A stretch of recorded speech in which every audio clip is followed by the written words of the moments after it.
Welcome back to our deep dive series. Today, we're looking at a specific SAP configuration. That's right. We've got a guide here from May 10th, 2025 by Mikkel Quesnot.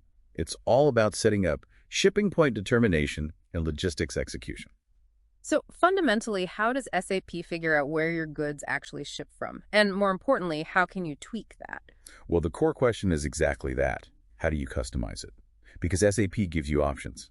Okay, so the guide mentions a basic way first. It uses, division, loading group, and shipping condition. Yep, that's the standard combination. Think of those as the default factors SAP uses to pinpoint the origin. But the guide says there's more to it, something about storage location. Exactly. That's the really interesting part. You can configure SAP to also consider the specific storage location, the actual warehouse, when it decides the shipping point. Ah, okay. So warehouse-dependent determination. That sounds crucial if you have, multiple warehouses dotted around. It really is, though it's not for everything. The document makes it clear this warehouse-level detail is mainly for deliveries tied to sales orders. Right, stuff going out to customers. And also for stock transport order replenishments.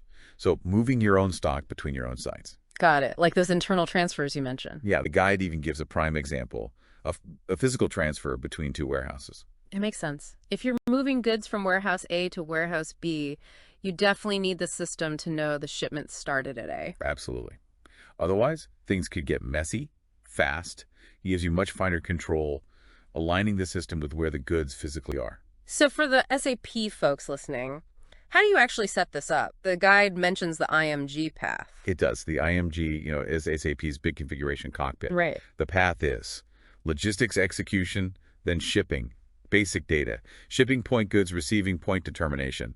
Quite a mouthful. Okay, keep going. And then configure shipping point determination dependent on storage location. The key action is running the define shipping point determination rule function. So there's a specific transaction or screen for managing these rules. That's right. The guide mentions a screenshot, though we don't have it here. But the point is there's a dedicated spot to set this up. So what's involved in actually using that screen? What do you need to do first? Well, before you even touch the system, you need to analyze your business. Figure out when you need this extra detail. Precisely. When is the standard division loading group shipping condition enough?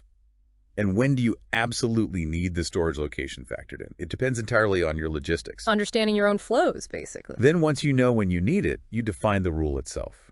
You link that business need to the specific delivery types in SAP.